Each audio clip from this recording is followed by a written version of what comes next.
Llegué a la hacienda Montenegro con una mezcla de esperanza y nervios. Era un lugar imponente, rodeado por campos vastos y un bosque que parecía interminable. Había oído hablar de esa hacienda desde niño, aunque nunca buenos comentarios. La gente decía que estaba maldita, que trabajar allí era firmar tu sentencia. Pero las historias no llenan el estómago, y yo necesitaba el dinero. Donde quiera que iba, me recibían con miradas de lástima o recelo. «Eres joven, ¿por qué buscar trabajo allí?», me preguntaban. Pero nadie ofrecía una alternativa. Así que con una mochila ligera y botas gastadas, caminé hasta la entrada de hierro forjado de la hacienda. La casa principal estaba algo deteriorada, pero aún conservaba un aire de grandeza. Ventanas grandes, paredes altas y muros rodeados de yedra. Algo en ella parecía observarte. Al llegar, fui recibido por un hombre mayor, probablemente un capataz, que apenas hablaba. Me llevó hasta un cobertizo junto a los otros jornaleros y me indicó mi lugar. Las condiciones eran básicas: una cama de madera, un baúl para mis cosas y un poco de comida. Alrededor de la mesa, los demás hombres comían en silencio, sus rostros serios y cansados. Intenté presentarme, pero recibí pocas respuestas. Solo un viejo me dio una mirada y susurró: «Trabaja rápido y mantén la cabeza baja. Aquí las cosas son distintas». Los primeros días pasaron sin incidentes. El trabajo era duro, como esperaba: cargar sacos, reparar cercas y trabajar en los campos. Sin embargo, algo me inquietaba. El aire era pesado, y aunque había sol, todo parecía más oscuro de lo que debería. A veces, mientras trabajaba, creía ver movimientos entre los árboles del bosque. Sombras que se deslizaban entre los troncos y desaparecían si parpadeaba. Una noche, mientras descansábamos, escuché por primera vez los rumores. Uno de los jornaleros, un hombre joven que hablaba más que los demás, empezó a contar historias. «Dicen que esta tierra está maldita por lo que hicieron los patrones hace generaciones. Los espíritus no descansan. Yo he visto cosas en el bosque que no son de este mundo». Los demás lo callaron rápidamente, murmurando que no era bueno hablar de esas cosas. Esa misma noche, algo me despertó. Un ruido extraño, como un susurro lejano, me llegó a través de la ventana abierta. Miré hacia afuera y juraría que vi una figura delgada y alta entre los campos, inmóvil. Cuando parpadeé, ya no estaba. Con el tiempo, conocí mejor a los Montenegro. Apenas salían de la casa principal, y cuando lo hacían, sus miradas eran frías, como si ni siquiera nos vieran. Doña Sofía, la matriarca, siempre llevaba un rosario en la mano y murmuraba oraciones en voz baja. Don Esteban, su esposo, era un hombre corpulento con una presencia intimidante. Pero había algo extraño en su piel, pálida y tensa, como si nunca hubiera estado bajo el sol. Las cosas empezaron a empeorar cuando encontramos al primer animal muerto. Era una cabra, y aunque en el campo los depredadores no son raros, algo en esto era diferente. Su cuerpo estaba intacto, pero sus ojos estaban completamente blancos, como si se los hubieran vaciado. Algunos dijeron que fue un lobo, pero el capataz negó con la cabeza y nos apuró a enterrarla sin más preguntas. Poco después, los jornaleros comenzaron a irse. Decían que las noches eran demasiado inquietantes. Los pocos que quedamos, incluyendo al anciano que me había dado la advertencia, comenzamos a escuchar cosas extrañas al caer la noche: golpes en los muros, susurros que parecían venir del viento y risas suaves que se desvanecían antes de poder ubicar su origen. Una tarde, mientras trabajaba cerca del bosque, encontré algo que nunca había visto. Era un camino oculto, cubierto de ramas y hojas, como si alguien lo hubiera cerrado a propósito. Mi curiosidad fue más fuerte, y caminé unos metros. No llegué lejos antes de sentir un escalofrío tan intenso que me detuvo en seco. Miré a mi alrededor y juraría que algo me observaba desde las sombras. Un peso en el pecho me obligó a retroceder, y aunque no vi nada, el bosque parecía mucho más oscuro de lo que recordaba. Esa noche, el anciano se sentó junto a mí en silencio. Después de un rato, me dijo: «¿Sabes lo que encontraron aquí hace años? Huesos. Huesos de gente que trabajó como nosotros. Dicen que los patrones los enterraron para proteger la cosecha. La tierra recuerda, muchacho. Y nunca olvida». Sus palabras me helaron, pero no me fui. No podía permitirme perder el trabajo, aunque cada día sentía más que había cometido un error al venir aquí. Lo peor llegó unas semanas después, cuando los patrones ordenaron que trabajáramos hasta tarde. La luna llena iluminaba el campo, pero el aire era sofocante. Escuché un ruido extraño y me giré justo a tiempo para ver una sombra enorme cruzando el cielo, algo que no parecía ni un ave ni un animal conocido. Los demás también lo vieron, pero nadie habló. Esa noche no pude dormir. Sabía que algo estaba mal en esas tierras y que lo peor aún estaba por venir. Los días después de aquella noche se volvieron un tormento.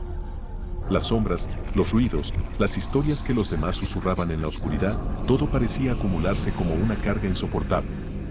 Sin embargo, nadie hablaba abiertamente de lo que estaba ocurriendo. Incluso los patrones, aunque se mostraban tensos, fingían que todo seguía como siempre. El capataz, un hombre recio al que nunca le temblaba la voz, comenzó a mostrarse nervioso. Me di cuenta porque sus órdenes se volvieron más cortas y entrecortadas, como si no quisiera quedarse demasiado tiempo en un solo lugar. Un día, mientras reparábamos una cerca cerca del bosque, le pregunté directamente, ¿qué está pasando aquí? El hombre me miró fijamente, su rostro pálido bajo el sol. Nada que te concierna. Haz tu trabajo y no preguntes. Eso me dejó más inquieto, pero entendí que no iba a obtener más respuestas de él. Fue durante una de esas noches cuando las cosas comenzaron a escalar de manera que ya no se podían ignorar. Estaba dormido en mi catre cuando me despertó un ruido extraño, un crujido profundo que parecía venir de las vigas del techo. Abrí los ojos lentamente, pero todo estaba oscuro. El sonido continuaba, rítmico, como si algo pesado estuviera moviéndose arriba.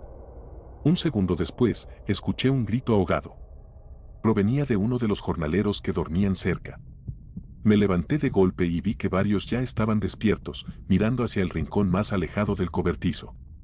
Una figura oscura se había parado ahí. Era difícil de distinguir en la penumbra, pero no parecía humana. Era delgada, de extremidades largas y dobladas en ángulos imposibles. Sus ojos brillaban con un tono amarillento, como brasas apagadas.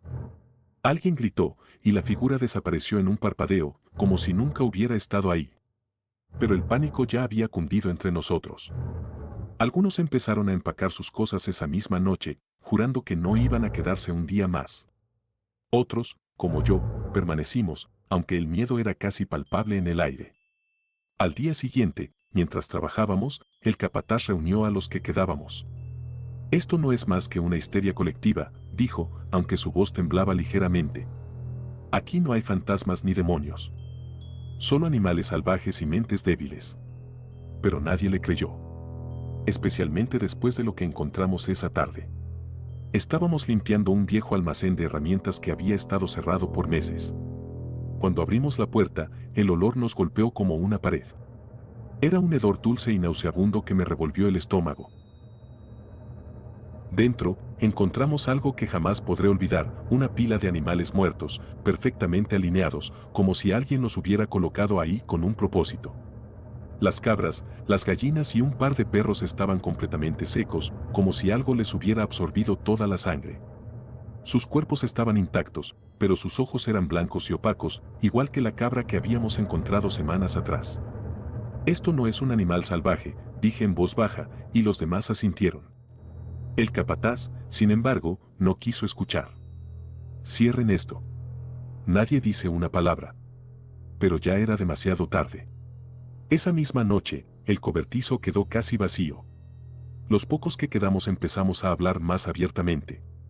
Uno de los jornaleros, un hombre joven llamado Luis, confesó que había visto algo semanas atrás. Era una mujer, dijo, con los ojos llenos de miedo. O al menos parecía una. Estaba en el borde del campo, cerca del bosque. Me llamó por mi nombre. Pero cuando me acerqué, vi que no tenía rostro. Su piel era lisa, como si alguien la hubiera moldeado de arcilla. Corrí como nunca en mi vida. Sus palabras me dejaron helado, pero no fueron las únicas confesiones. Otro de los hombres afirmó que había escuchado risas dentro de los graneros, aunque al revisar no encontró a nadie. Uno más juró haber visto sombras moviéndose en el agua del pozo. Cada historia añadía peso al miedo colectivo, pero lo peor llegó 2 noches después. Había una tormenta esa noche, y el sonido del viento y la lluvia era ensordecedor. Estábamos todos en el cobertizo cuando escuchamos un golpe fuerte en la puerta. Alguien se levantó para abrir, pero no había nadie. Solo el viento y la lluvia. El golpe se repitió, esta vez en la ventana. Cuando miramos, vimos una figura de pie bajo la lluvia, inmóvil. Era alta, más alta que cualquier hombre, y estaba completamente envuelta en sombras. Sus ojos, si es que los tenía, brillaban como los de la figura que había visto en el cobertizo. La figura se movió lentamente hacia la puerta, y en ese momento todos retrocedimos. Nadie se atrevió a abrir. Pero el golpe volvió, más fuerte que antes, como si algo enorme estuviera intentando entrar. Finalmente, el ruido cesó. Pero cuando miramos hacia afuera al amanecer, vimos que las marcas en la puerta eran profundas, como si algo con garras gigantes hubiera intentado abrirla. Esa fue la última noche que dormimos en relativa calma. Algo se había desatado en la hacienda Montenegro, y todos sabíamos que no iba a detenerse ahí.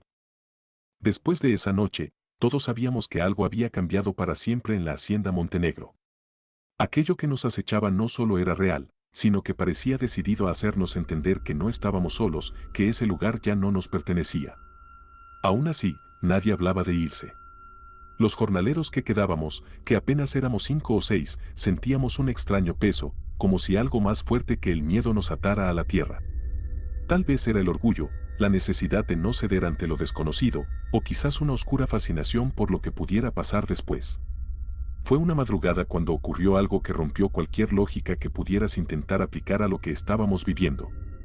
Estaba trabajando cerca del granero, terminando de acomodar unas herramientas que habíamos dejado tiradas en la tormenta. La luz del amanecer apenas empezaba a colorear el horizonte cuando escuché un canto. No era una canción común, era un lamento bajo, largo, que parecía provenir de alguien llorando, pero con un tono melódico tan inhumano que me heló la sangre. El sonido venía desde el pozo. Al principio dudé en acercarme. Me quedé parado con las herramientas en la mano, escuchando ese lamento. Parecía llamarme.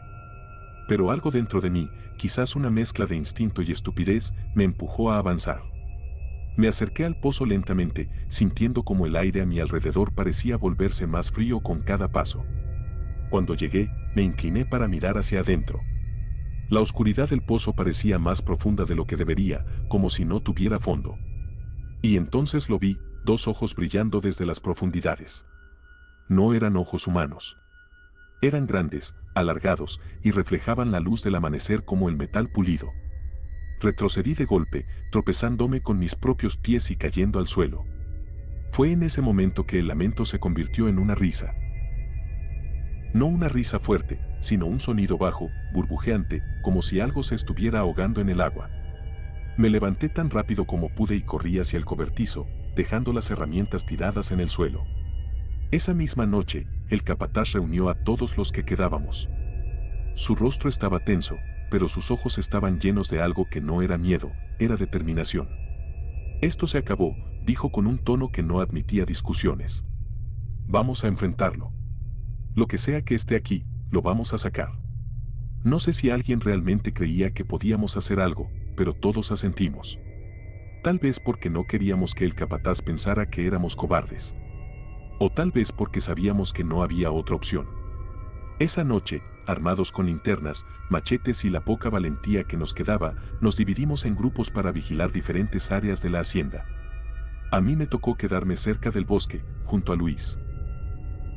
Habíamos encendido un fuego para mantenernos calientes y alejar a los animales, aunque sabíamos que aquello que nos acechaba no le temía a algo tan simple como el fuego. Luis y yo hablábamos en voz baja, intentando distraernos del miedo que sentíamos cuando lo vimos. Una figura salió de entre los árboles, caminando lentamente hacia nosotros. Era alta, pero delgada, con una silueta que parecía humana pero que se retorcía con cada paso, como si sus huesos no estuvieran en el lugar correcto. La luz del fuego iluminó su rostro por un breve instante, y lo que vi casi me hizo gritar.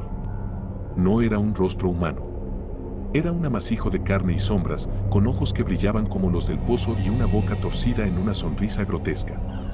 Luis no lo pensó dos veces. Agarró un machete y se lanzó hacia la figura, gritando como un loco. Pero antes de que pudiera alcanzarla, la cosa desapareció, desvaneciéndose en el aire como el humo. Nos quedamos ahí, temblando, sin saber qué hacer. Los otros grupos también tuvieron encuentros similares esa noche. Sombras que se movían entre los campos, risas que resonaban desde el granero, figuras que aparecían y desaparecían como si jugaran con nosotros. Pero lo peor llegó al amanecer. Cuando nos reunimos en el cobertizo, nos dimos cuenta de que faltaba alguien, el capataz. Lo buscamos por toda la hacienda, pero no encontramos rastro de él. Solo su sombrero, tirado junto al pozo. Nadie quiso mirar adentro. Después de eso, la hacienda Montenegro quedó casi desierta. Los jornaleros que quedábamos decidimos irnos, cada uno por su lado. Pero la hacienda nunca dejó de perseguirme. Durante años tuve pesadillas con aquellos ojos en el pozo, con las figuras que nos acechaban en la oscuridad. Una vez, muchos años después, volví a pasar cerca de la hacienda. Estaba en ruinas, cubierta de maleza, como si la naturaleza hubiera intentado borrar su existencia. Pero mientras la miraba desde la carretera, juraría que vi algo moviéndose entre los árboles. Una sombra alta, delgada, con ojos que brillaban como brasas apagadas. Y entonces entendí que la hacienda Montenegro nunca nos había dejado. Solo nos estaba esperando.